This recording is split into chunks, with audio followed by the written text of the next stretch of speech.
All right, guys, welcome to Chapter 3, or the Colonial Ways of Life, for our Early American History course.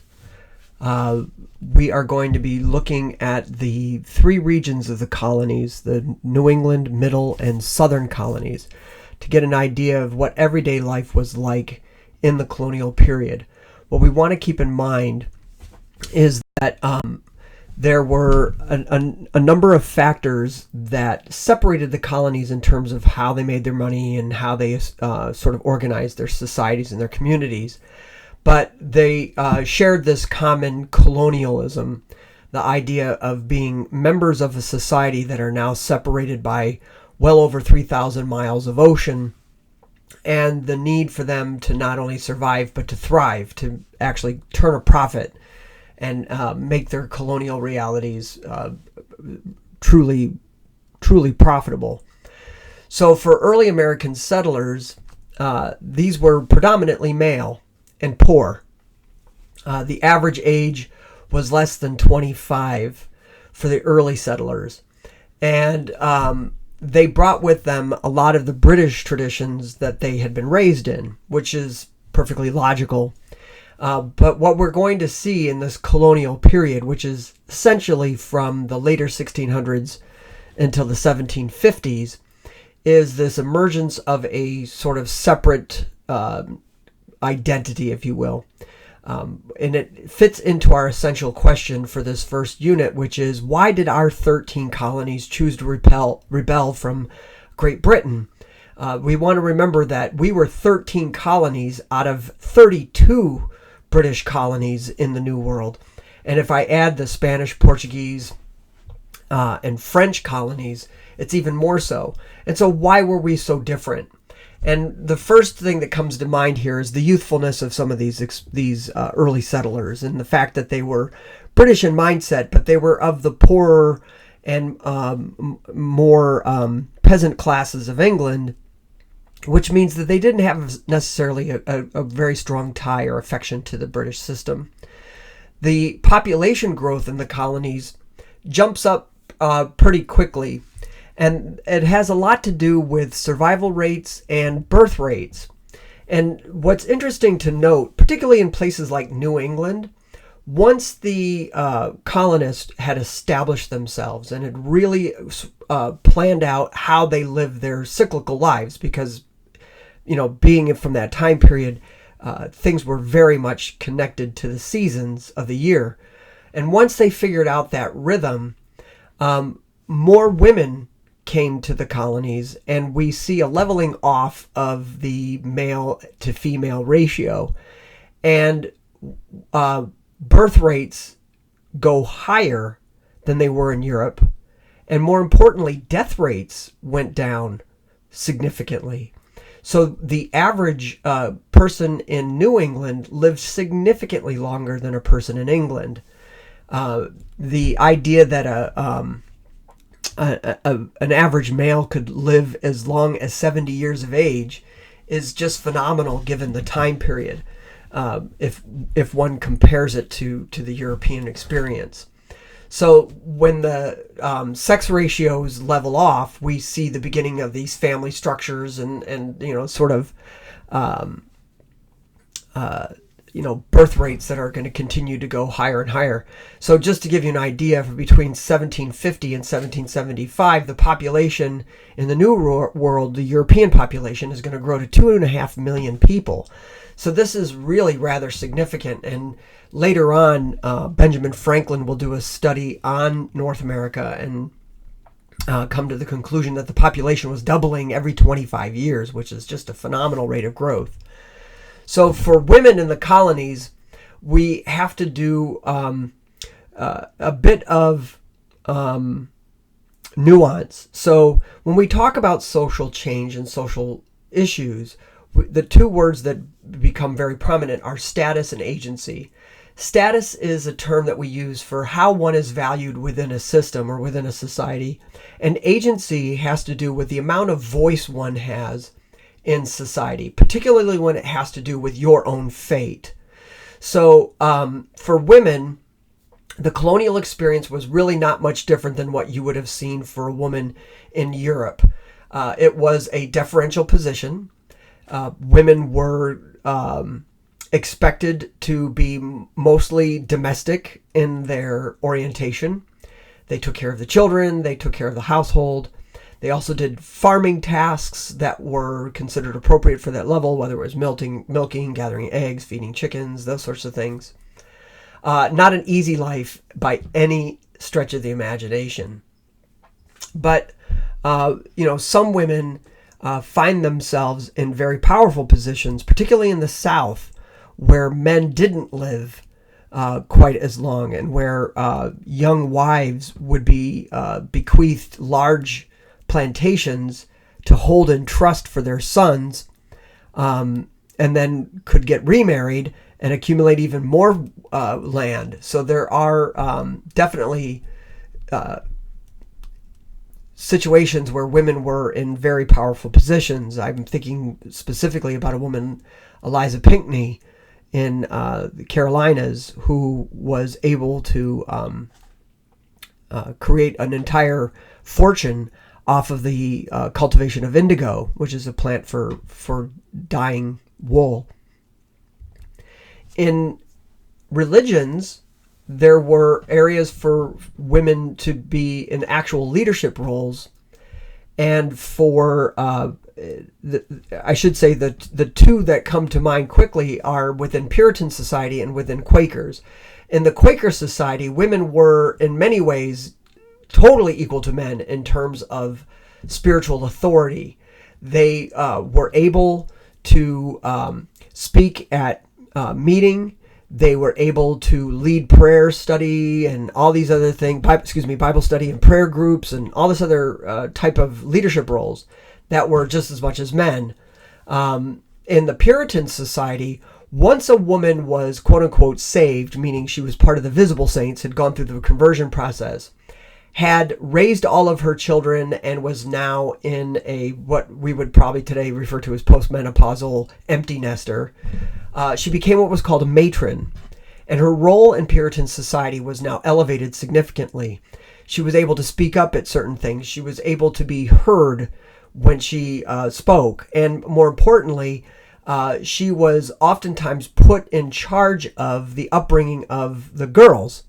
And so she would help to train girls on how to be proper mothers and proper members of the church.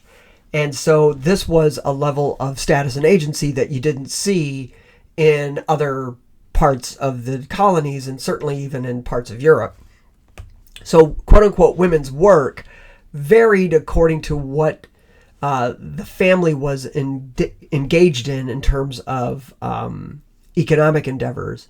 So in colonial New England, where agriculture was really more subsistence, you would have sometimes women completely running the farms while their husbands were off being accountants or fishermen or lawyers or, shopkeepers and all this other stuff. So it was, it varied quite a bit, even though, the average woman was more tied to domestic type of work. So, now, while it's often assumed that a majority of the new colonists were very pious, it was not often the case, especially in the South. In many parts of the British colonies, the official religion was the Church of England, what we would call, in America today, Episcopalian. But in the colonies, the form and practice of the church evolved along a different path. And in the 17th century, the strictness of Puritan and Quaker faith gave way to the emphasis of reasonableness of Christianity. So from the start, the South was an agricultural economy. The longer growing seasons of fertile land provided them a leg up on the North, which had neither in abundance. So now, one problem that Southerners faced was providing the labor, right? So staple crops and cash crops require quite a bit of land, which the Southerners had in abundance, but labor was a problem. Now, there are multiple reasons. First, as I stated earlier, the initial populations coming into the New World were small and volatile, meaning that they died, basically. Large numbers of men, particularly in the South, were not ready for the tidewater climate, which is often muggy and humid and really uncomfortable. And if you can imagine going to Washington, D.C. in July with woolen clothing from head to toe, I think you could begin to understand why it was really just an uncomfortable reality. And so women did not come in large numbers at all in the South. And this obviously has a problem when it comes to labor. They tried using Indians. Indians were not cooperative, nor were they used to the type of agricultural labor that was indicative of cash crop economies. And so what happens essentially, starting in 1619, just to repeat myself, that we are now in 2019. So 400 years ago in August, the first 20 slaves are brought to the colonies in Virginia. And initially they're treated as indentured servants. But the slave system becomes ingrained and entrenched in the South because African slaves already had cultivation experience with things like rice and other staple crops. They were also already immune to some extent of malaria and yellow fever and other types of diseases that were indicative of swampy marshland, tidewater, and coastal plains, and that sort of weather. And it helped to play into this emerging social hierarchy in the South. So the Southern system quickly falls under what I would suggest is a quite feudal system, where you have a master who's in charge of a very large swath of land, and he has servants that are tied to that land and to his prerogative. And so the hierarchy starts with a group of the very large landowners that were originally referred to as the first families of Virginia, or the headright system people. And they emerge into what's called the planter class. And these were large plantation owners. Beneath them were what I would refer to as yeoman farmers, small farmers. They owned land. They may have one, maybe two slaves out there, but on average, you're going to see the owner out there working in the fields with the slaves in order to make the place profitable. Beneath them are going to be lesser professionals, accountants, to a lesser extent attorneys, but there are going to be ministers in that group. There's going to be crop merchants in that category. Beneath them are going to be landless whites. Beneath them are going to be a handful of black not citizens, but black settlers who are going to be called freedmen. As I said, in the early goings, slaves were often treated like indentured servants. So some of the earlier slaves were allowed to essentially buy their freedom, and those individuals would become part of a second-class citizenship known as freedmen. And then beneath them are the slaves. So colonial trade was really an important part of the existence of the colonies. So the entire purpose of the colonies was to play into the British trading network that was meant to make Britain economically self-sufficient and therefore superior to other European powers who would depend on Britain for certain products for their own economies. So planters would purchase British consumer goods with the money from their crops. And in many cases, they would overextend themselves in order to craft a certain lifestyle in the colonies. And so this created what I would refer to as a cycle of dependency. So many farmers, particularly in the South, found themselves in a a perpetual sort of cycle of debt. They were always on a sort of line of credit with the merchants in England, because just the fact that they were farmers meant that during growing season itself, they could find themselves very short of cash. And so they were dependent on credit lines established from the merchants and bankers in England, which, when crops were being harvested, meant that they were basically at the mercy of whatever prices the merchants were willing to pay. And this cycle of debt is really one of the reasons why we see Southerners join into the independence movement later on, because of their assumption that independence would mean that they could cut that cycle of debt that they had, that they would no longer be at the mercy of the British merchants. In New England, right, we see a different economic and social structure, almost a complete opposite from the South. Instead of large plantations spread out over very sparsely populated areas, New England's growth was really into the form of townships.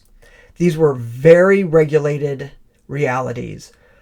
Colonial governments would issue charters to people to set up towns. They had to follow very strict sort of rules. In fact, one of them has, I think, very long-term implications. If you had more than 50 families in your township, you had to provide what we today would call primary education for your students or for your children.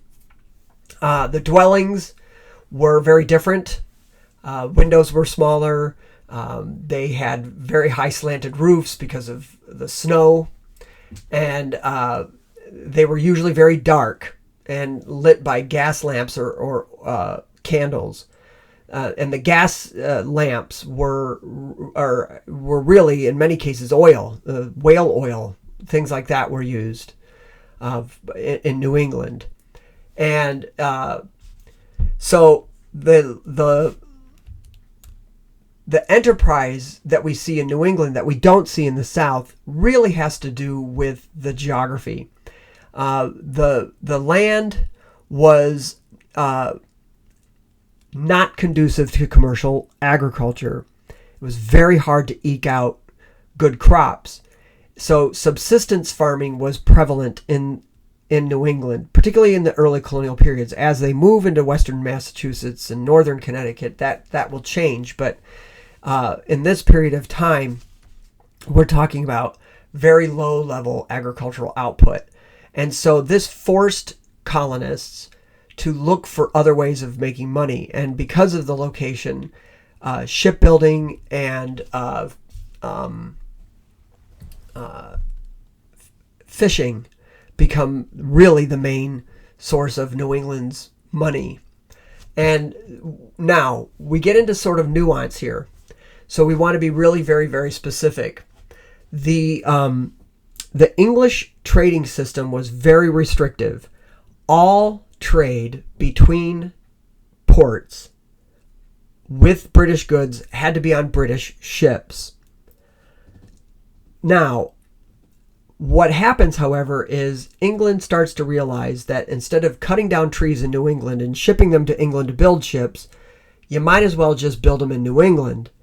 And this opened the door for wealthier people in New England to get into the ship owning and therefore merchant trade. And so you've got this unique reality where, on one hand, we were sort of complaining that all the shipping had to be done by the British, and yet because we were British, we were able to own ships. And this has an implication in the long term as well, because as we get to know how to build ships and how to sail them, we are less dependent on England. And when it comes time to rebel, we can actually take ships, sail them out there, and create a problem for the British Navy. Not come anywhere near the power of the British Navy, but just enough to disrupt supply chain. And that's going to be a major, major deal. And so the trade, as you'll see in a minute, is not the triangular shape that we're sort of trained when we're in fifth grade, right? The whole, triangular trade.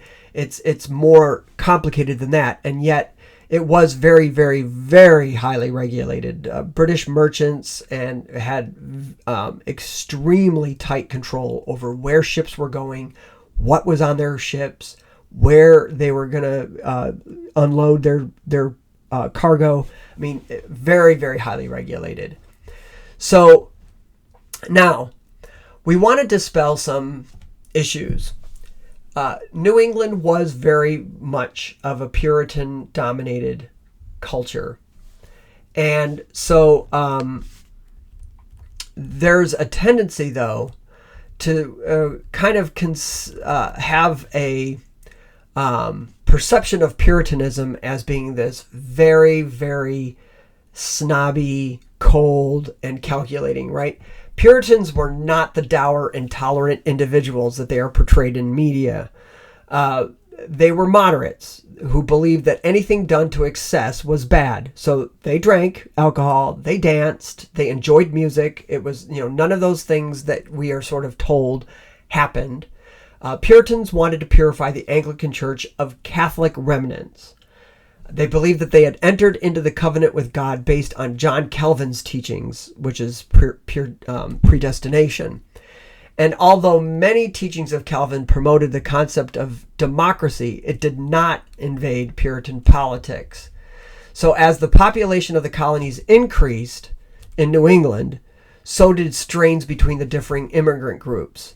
So as the merchants continued to import goods from England, materialism began to take effect and weaken the emphasis of the church that had existed previously. So we get into this church and state. And if you remember, in the early goings, Jonathan Winthrop was both the main reverend of the religious community, but he was also the governor of the colony. And this church and state connection becomes problematic as more non-Puritans move into the colonies and as more materialism enters into society. So that diversity is going to cause social strains. And we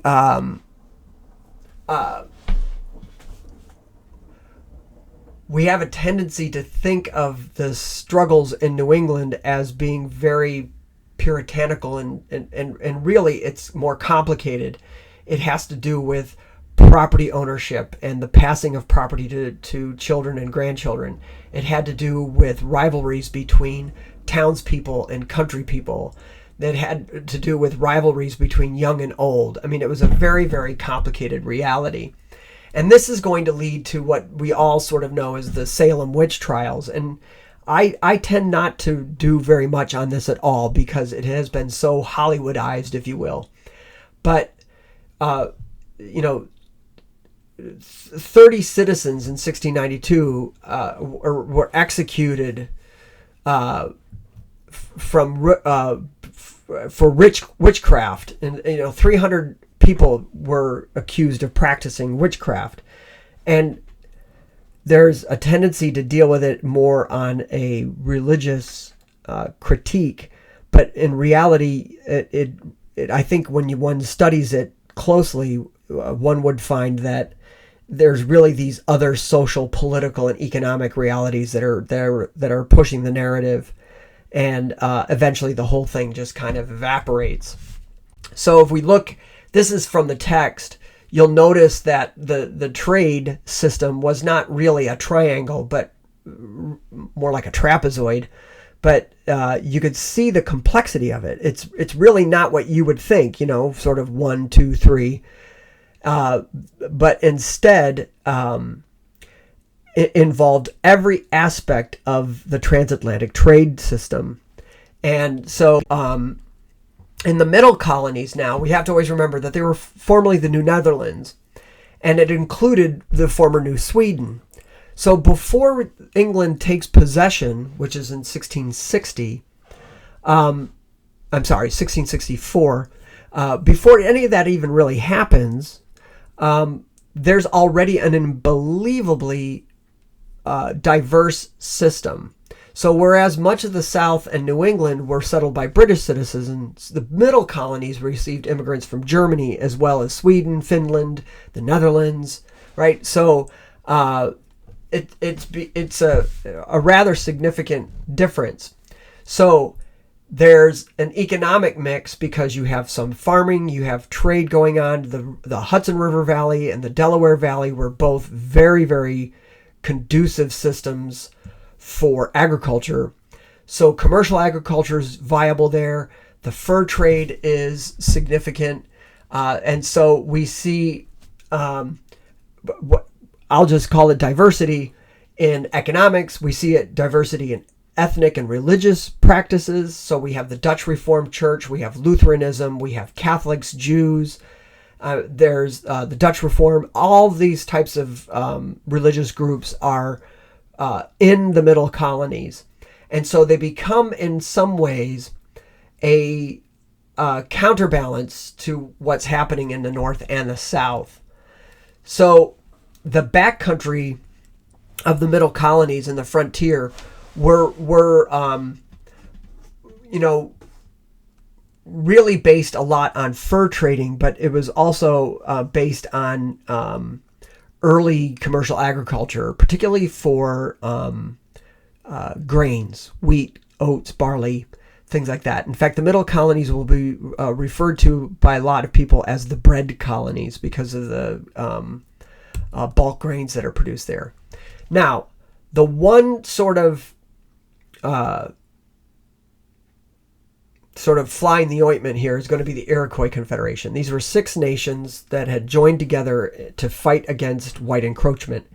And the Iroquois Shield was really a term that referred to the fact that neither the French settlers in Canada nor the British or Dutch in New England and the middle colonies could ever really permeate through the Iroquois Confederation, which stretched really from northern Vermont-ish area all the way through northern New York State and down into northwestern Pennsylvania and even northeastern Ohio.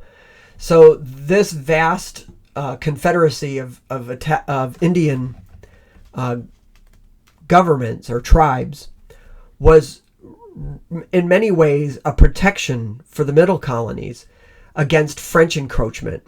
And the Iroquois provided a lot of the furs that were used by middle colony tradesmen and merchants for sale back in Europe.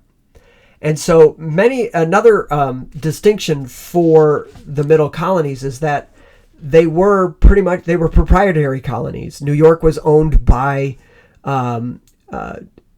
James the Duke of York, who would later become James II. And it only becomes a royal colony in 1688 during the Glorious Revolution, and when King James II obviously is dethroned. And then it becomes a royal colony under his daughter, Mary. The Jerseys were held by Quaker Cavaliers who had aided the king, and Pennsylvania and the 3 lower counties of Delaware were with the Penn family, which was also a Quaker holding. So they were all pretty much under private ownership. But if you could see here on this, again, from your book, you could see the ethnic diversity that's going on. So again, we go back to our essential question of why do our 13 colonies choose to rebel? It's important to look at just how many non-English ethnicities were within the 13 colonies. That, by the way, you're not going to see in other British outposts. So it's a rather significant tell for us to look at these types of pieces of data. So now, color prejudice. This is where American slavery varies, and I would argue significantly, from other expressions of slavery that we've seen in all of human history. So, contrary to what some people would want to say, slavery was global in its in its reach, and it was prehistorical in its context. We have archaeological evidence of slavery existing in very, very, very primitive societies. The difference is that the justification for the slavery and the rationales for it are very different, because now, instead of let's say conquering a neighboring tribe and simply taking those people and enslaving them, you have the technology and the ability to go across an ocean and take people and put them into bondage. It's almost less guilt-ridden, right, when you quote-unquote buy them from other people. So the slave codes are inherited by the colonists, by Barbados, which was a sugar colony in the Caribbean, where treatment of slaves was really very harsh. And so around 1680, southern colonies specifically started to adopt codification of the practice, which we call slave codes. And so by 1750, which many people believe is the how would I say it? It was sort of the beginning of the Revolutionary period. There's approximately 250,000 slaves in British America. And what's interesting is that New York City had more slaves than any other city in colonial America, which is sort of an interesting tidbit, right? So one of the largest slave rebellions in the colonial America took place in 1739 in Stono, South Carolina, and most of the rebels were killed. African slaves were a significant part of the economy in the Dutch colony of New Amsterdam, which is later known as New York City. So we want to, at this stage anyway, think of slavery as a pervasive institution within all of British North America, not just the 13 colonies that are here. It is more endemic in the South because they are so much more reliant on that labor in order to make their plantations profitable. And so color prejudices, which have existed in Europeans for a very long time, the so-called dark continent of Africa and everything, is adopted, or I should say adapted in the South particularly, but all through the colonies, to justify a system that was quite simply unjustifiable. So this, of course, leads to a market in slavery, right? And Stono Rebellion aside, and the fact that slaves are in New York City, right? We still have to understand this becomes a commodity. These are human beings bought and sold, which is a reprehensible notion for, I'm hoping, everybody. But, this idea that the colonial experience becomes so dependent on it has a lot to do with already existing cultural prejudices against certain races, but also this economic demand for cheap labor. And you can't get any cheaper than zero. Now, we do want to remember, however, that before African Americans, or I should say, before Africans were brought here as slaves, we tried to enslave Indians. We bought and sold Indians into slavery. We captured Indians, particularly on the eastern coast, and rather than kill them off, which was difficult to do, we literally sold Indians into slavery. And so the slave system was very complex and very broadly applied, right? Again, right, the reason for putting slaves in New York City is because we really need to come to grips with the fact that, for somebody like me who lived in New York City and grew up in New York State and likes to think that, New York, we were so outside of this reality. The fact is that's not true, right? When I lived in New York City in the 1990s, there was a building torn down to make way for a new structure. And by law, it had to be excavated before it could be rebuilt.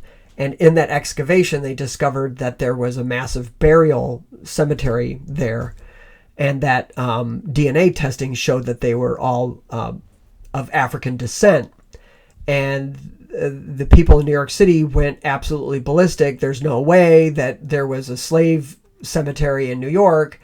And people had to be kind of, told, well, yeah, we had slaves until 1825.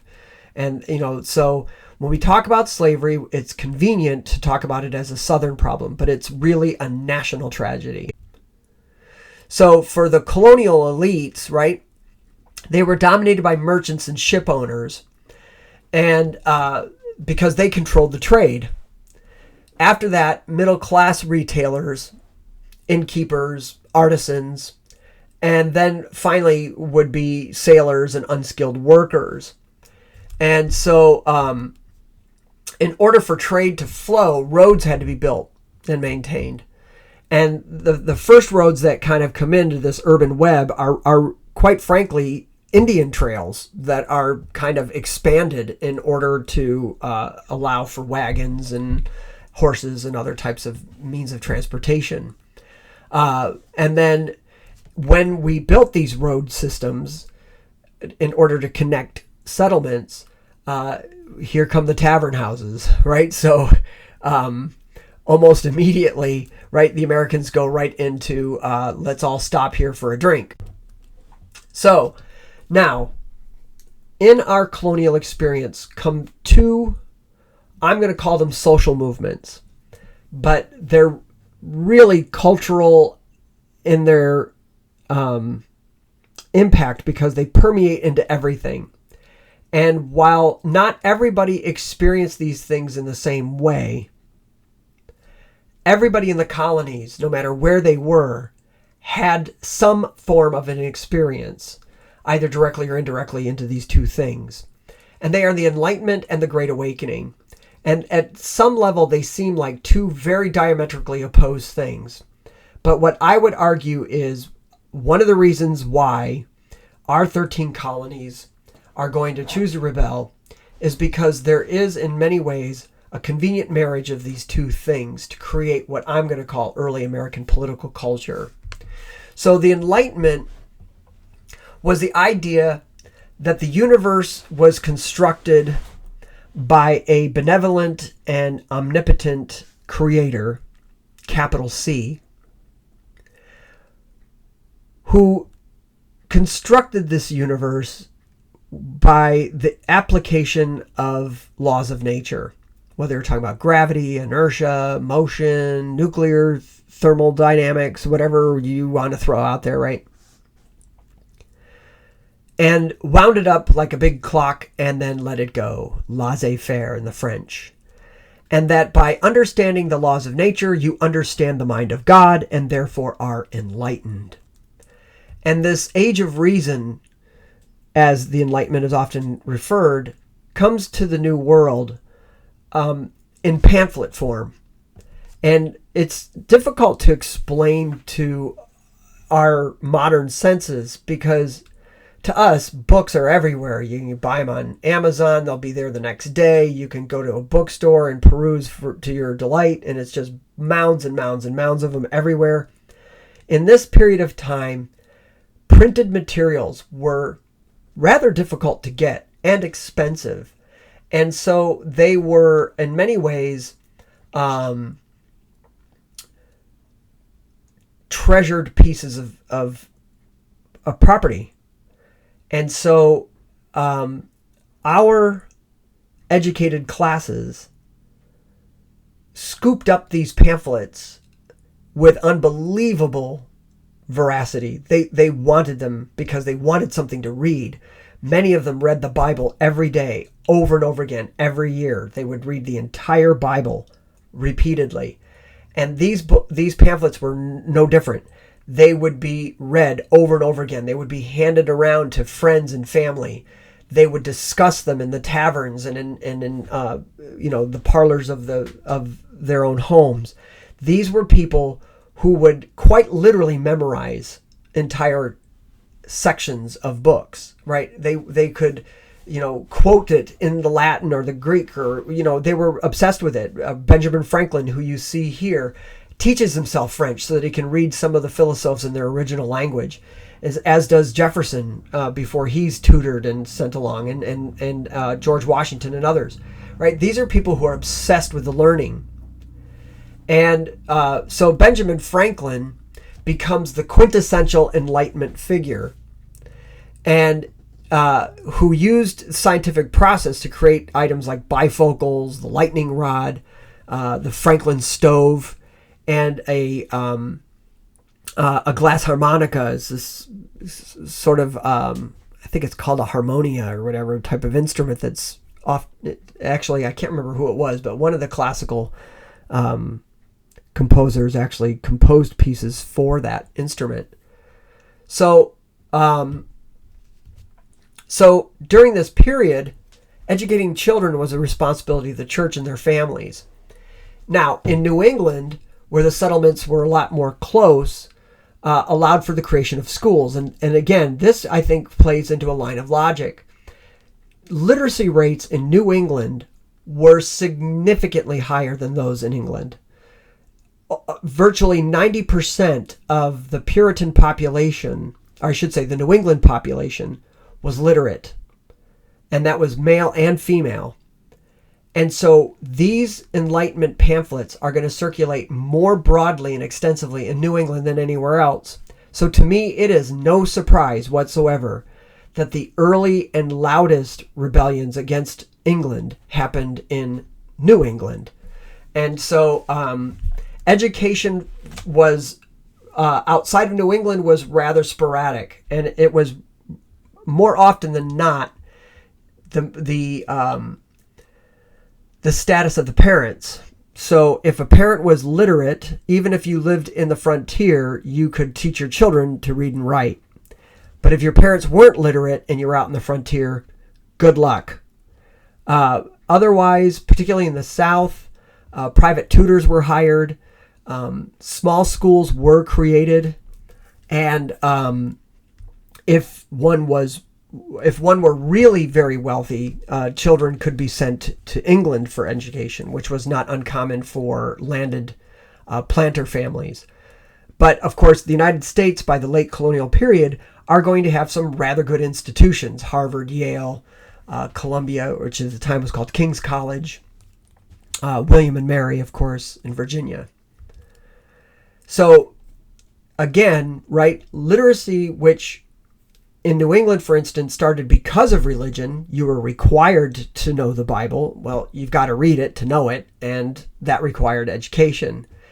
But for a good chunk of the British American colonies, literacy rates and religious practice were more significant than you saw in England. And this allows for the promotion of ideals that aren't necessarily a doable thing in other parts of the world, where there wasn't the same literacy rates or religious piety, if you will, or at least the openness to religious dogma. Now, the Great Awakening was the first popular movement among the colonies before the Revolution, and it spanned all 13 colonies.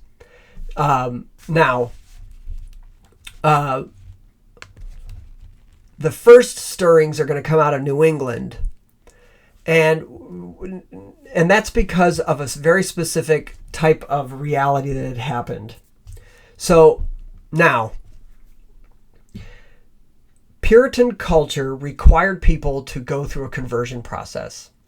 This is a very public outpouring of one's emotions, a sort of confession of everything that makes one unworthy of God's mercy, and then an explanation as to why the individual feels that they are in fact called by God, quote unquote, to be a member of his elect, which the Puritans called the visible saints. Now, this was a very embarrassing sort of reality. And because, and especially in the early colonial period of New England, where everybody was required to go to church, when you were making your confessions and sort of pouring out your spiritual agonies, you did so in front of every single person in town. And it was not uncommon for people to experience what we would today call a nervous breakdown going through this process. And so over time, Puritan children start to choose not to go through the conversion process. Now, to us, that may seem reasonable because we just think, oh, that's just silly to go through that, and what does it matter? But to a Puritan family, for your child to come in and say, I'm not going to be called, I'm not going to go through that process, is basically telling your parents, it's okay, I'll just go to hell. It's just like, wow. And so the number of members of the elect start to shrink. This becomes important because only members of the elect could vote on church matters or in town decisions. And so the question became, what do you do about church attendance and membership for people who are choosing not to go through the conversion process? And they came up with something called the halfway covenant. Now, this was a belief, or I should say a decision by church leaders to allow those individuals to remain members of the church, but not voting members of the church. But their children could still be baptized in the church. And this halfway kind of deal here. Now, what happens? Some of your more prominent members of the clergy start to preach what are called Jeremiads. And this is a sort of a corruption of the word Jeremiah, which is a prophetic book of the Bible, where the prophet Jeremiah tells Israel they need to either come back to the faith of God and to be disciplined and to repent for their sins against Jehovah, or there was going to be wrath, destruction, enslavement, and all these other horrible things, which of course come to pass. Now, in the colonies, the man's name is Jonathan Edwards, and he's going to give a 2-hour sermon that's printed in a pamphlet called Sinners in the Hands of an Angry God. This is a broadly read pamphlet that's going to circulate through pretty much all of the colonies. And in it, he's essentially telling Puritans that there is no such thing as a halfway. Right? One cannot be halfway to heaven. And that God's wrath will be significant. And he uses the imagery of God holding a spider over the flame to watch, to let it suffer for its ways. And this very highly emotional, which you see here depicted in the painting of this sort of swooning parishioner under the conviction of the Holy Spirit, this leads to a series of revivals that start to permeate throughout the colonies. Now, if you're following now, that's originally a Puritan call to piety. Now, what happens is George Whitefield, who is a preacher who comes from England, and he comes with a message that expands upon this Puritan call to piety. And initially he's welcomed by the clergy to come in and get crowds excited. He will travel to all 13 colonies. He will have meetings that will bring in almost an entire community to his performances. When Benjamin Franklin heard that George Whitefield was going to be giving a sermon outside of Philadelphia, he went, and in his diary says that he found the performance so amazing and so moving that he emptied his purse of everything, including the coin, which was basically saying, I gave him my British money, which was, really hard to get your hands on. Now, Whitefield starts to anger the clergy, especially in New England, because what he does is he starts to go off the path of this idea of predestination and starts to talk about something referred to as individually directed salvation. That God's gift of salvation is available to all, not a predestined few, but to all. And that it was our responsibilities as creatures of the Lord to pursue that salvation and to work hard to earn it. And this is what we could today refer to as the hellfire and brimstone born-again speech, which is still prevalent in televangelism and other forms of evangelism in American Protestant churches especially. And so the Great Awakening undermined many churches with the teachings that they were not needed, that the individual could commune with the divine on his or her own. And so he's disinvited into many places. It doesn't stop him. He goes into the fields. He goes into town squares and preaches from there. And he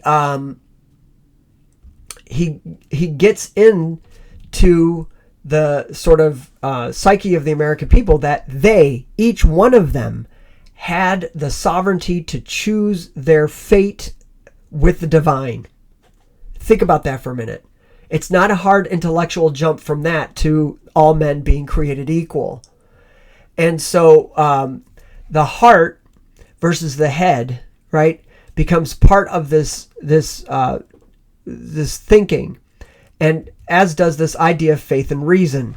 Now, this is not something unique to the American colonies. René Descartes is considered one of the first, as well as Erasmus and others, who had to struggle with this age of reason and this idea of cogito ergo sum, right? I think, therefore I am. And how does that relate to relationship with the divine? And Whitefield was among those people in the sort of Erasmus Descartes vein that said there is no disruption, right? That faith and reason are bound together. They work with each other. And when if one really looks at the Declaration of Independence, you now see the language of both the Enlightenment and the Great Awakening in it. That it's not life, liberty, and property, which is John Locke, but rather life, liberty, and pursuit of happiness. And happiness is something that had a pliable definition in the 17th century and 18th century, because happiness, capital H, could mean that state of salvation, the moment when you really understand that you've been forgiven and therefore are quote-unquote saved. But also, from the Enlightenment perspective, happiness is a state of contentment that comes when one has studied and understood the laws of nature and therefore the mind of the divine. And so, and Jefferson's very knowledgeable, and he knows these things. He understands the tool of propaganda in this way. And so this colonial experience builds up to what we refer to as the Age of Revolution. And this brings us to 1750, where we will pick up for our next installment. Thanks so much for listening in. Hope all is going well. Bye.